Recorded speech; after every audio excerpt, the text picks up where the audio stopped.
Hi guys and welcome to the show. My name is Dr. Rocket and this is a very untypical video for me. I am sorry I didn't have time to film an intro because I'm doing this on really short notice. But this was requested so many times, so I didn't want to miss out on the opportunity to show you how to draw the Batman, especially the Batman suit from the new Batman movie, The Batman 2022. And as you can see in the background, I did a really quick sketch for the overall posture, a gesture drawing, and then immediately started to work on all those quadrillion little details. This suit is very much like an armor. It reminds me a bit of drawing the Iron Man, which means it's a very technical drawing, so we need to use a lot of straight lines. The drawing we are doing first, and yes, there will be two drawings. That's the one where I really wanted to focus on the suit. So I decided to choose a very simple pose, which means this is also very beginner friendly, but we also need to be very symmetrical. And to make sure this works properly, I decided to show you a little trick, which is the reason why I used a ruler for the line in the middle I did right at the beginning. And for this trick, we use a little bit of a transparent paper, trace the lines we want to reproduce, turn the transparent paper upside down, make sure that it's in the right position, and trace everything we need from the transparent paper which lies underneath our actual drawing paper. This way we are completely symmetrical, no mistakes, and it's really fast. But at the same time, the drawing will be very stiff, but correct.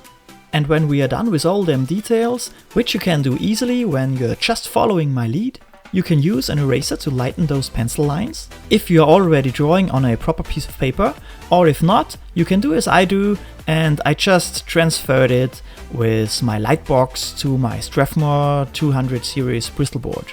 And now I'm tracing everything again with a 0.1 multiliner from Copic, but you can use whatever you got. You can also just go with pencils, or you can also use a very good fine liner from Micron. They have very good Micron Pens.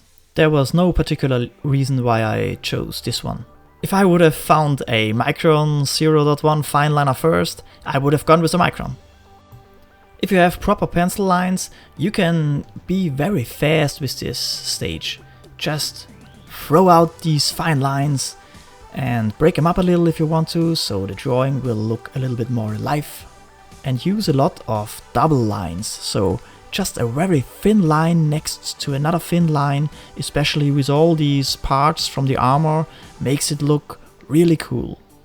And when we are done with those very thin lines, we will go ahead and use our Tombow brush pen, which is actually not really a brush pen, it's a very hard tip, but it works a little bit like a brush pen, very easy to control, and we will do all the folds with this one. And should you have an actual brush pen like you are seeing right now, you can use this one to do the little bit bigger parts, the strong blacks so to say, but I will use very little strong blacks in this drawing, because otherwise the details from the costume will not be seen as I want them to be seen. So instead you can also just use a Sharpie or stick with the Tombow pen if you should have one of these.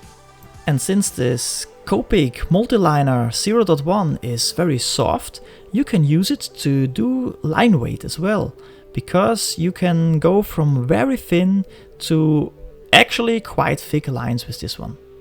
At least thicker than you would expect a 0.1 fine liner to go. So that means we are mostly using lines to do our shadows, and you can see the light is coming from above and slightly to the right in this one. So all the parts of the armor on the left side from our field of view will be a little bit darker than the ones on the right side. But you could also go ahead and use way more strong blacks. Would look cool as well, but like I said earlier, I wanted to show the costume properly, and this one is the easier way to do that.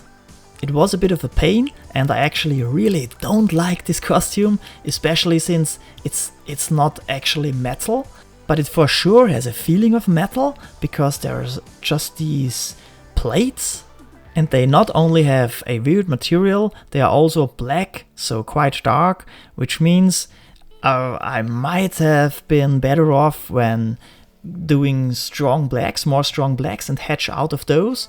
But then I was fearing that the whole drawing will just like be a big black blur. But that's not the only reason why I chose this technique. I also wanted to give the drawing more life, because like I said earlier, it's quite stiff, especially since the Batman is just facing us directly.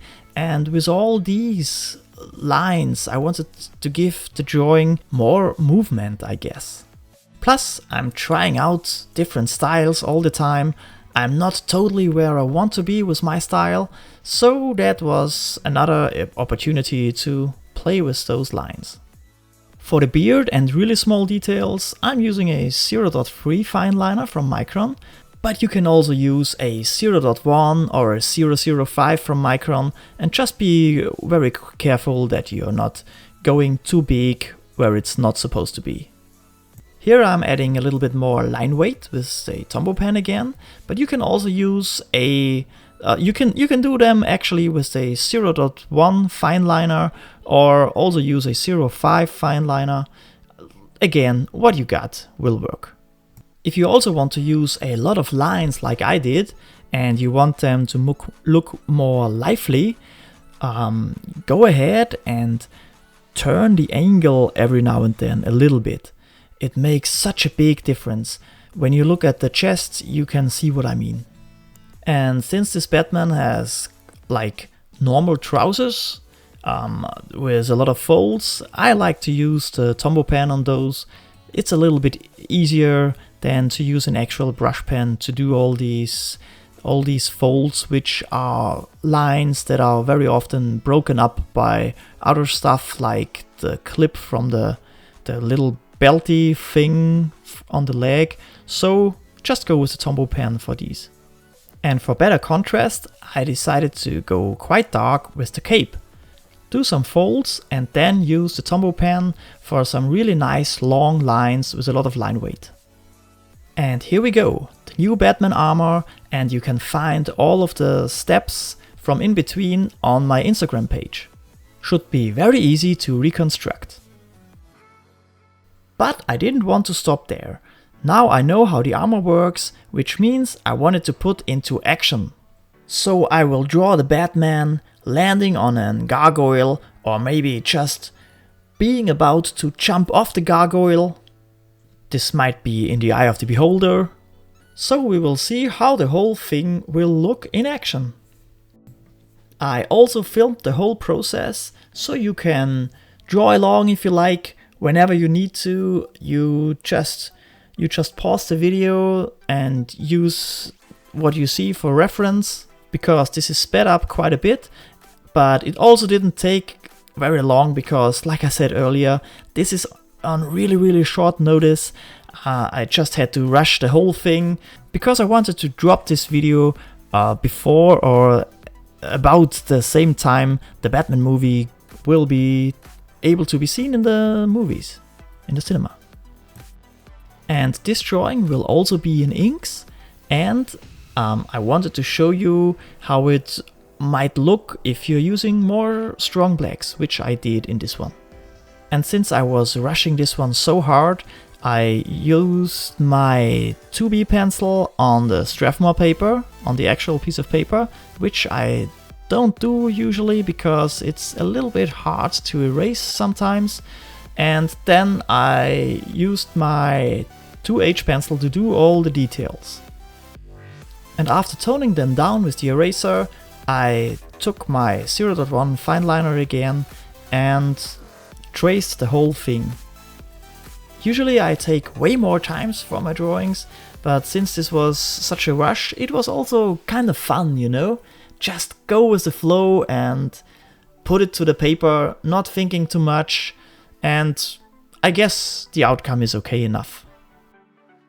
And like I said earlier, with this one I will use way more strong blacks, which means the brush pen will have way more work to do on this drawing.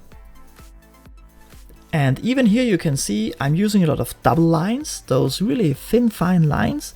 They just bring more life into the drawing. I chose the same direction from the light source, and what I really don't like in my drawing right here is that all the strong blacks on the armor, they are too even. So make it better than I did and bring more distortion in this area. For smaller shadows, it's way more convenient to use the Tombow pen, or like I said earlier, you can also use a 0.5 or something like that from the Micron Pens. Due to the lack of time, I thought I will just go with a skull for a gargoyle. Because I'm a tattoo artist, I can draw a skull with closed eyes, so I think it's pretty cool, and it was very fast and easy for me, so that's that. It's also quite easy to do a fade out with the brush pen like I did right here. I think it looks nice. And when the strong blacks are done, of course, we need to do all the rendering.